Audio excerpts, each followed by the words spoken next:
But may mga moments ba tayo na gusto mo nang sumuko tapos paano mo 'tong nalampasan 'yun? Meron, may mga pagkakataon na gano'n kasi minsan talaga nagkakaroon ng error, kailangan mong harapin yan. Pagka nagkakamali ka, aaponohan mo yan. Bawat error, do'n sa matututo. Ayun. But as a wife and mother and businesswoman, paano mo yung nagiging binabalanse ito, Miss Mel? Manage my time lang po. Kailangan may oras sa pamilya kasi sila lagi nakasuporta sa atin emotionally. Pagka-stress sa trabaho, kailangan laging may time. Ganyan. Yun lang po. So, yung ano po, but yung may time ka pa din sa iyong anak, syempre.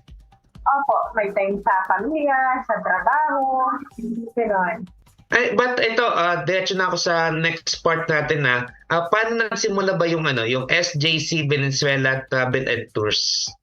Po, nag-start nga ako as ticketing agent. Tapos, as time goes by, may mga nakakilala ako ng mga kliyente na naging loyal na sa akin. Tapos sabi niya sa akin, Ma'am, may tour ka rin ba? Ganyan. So, wala pa. Sabi niya, pag kumuha ka na yan, ganyan.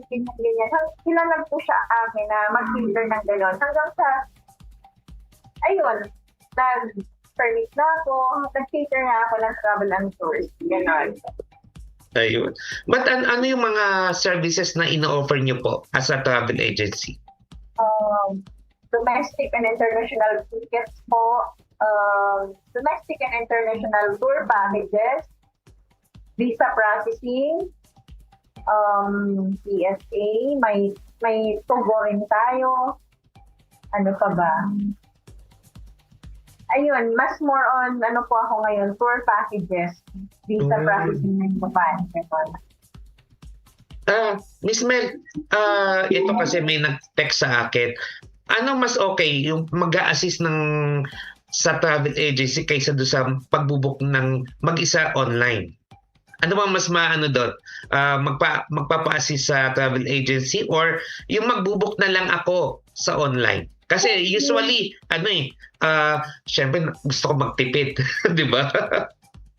Actually, sa experience ko, maganda siya may travel agency kasi hassle-free ka na siya. Hassle-free na po, katulad ng pagka mag-tour ka international. Bibigyan ka na lang ng ticket, bibigyan ka ng advice kung ano ang dapat mong ipoprovide. Hindi ka na siguro magre-research ka kung ano yung mga dapat mong pang i-prepare. Pero kalimitan, as mas madalas, provided na ng agency.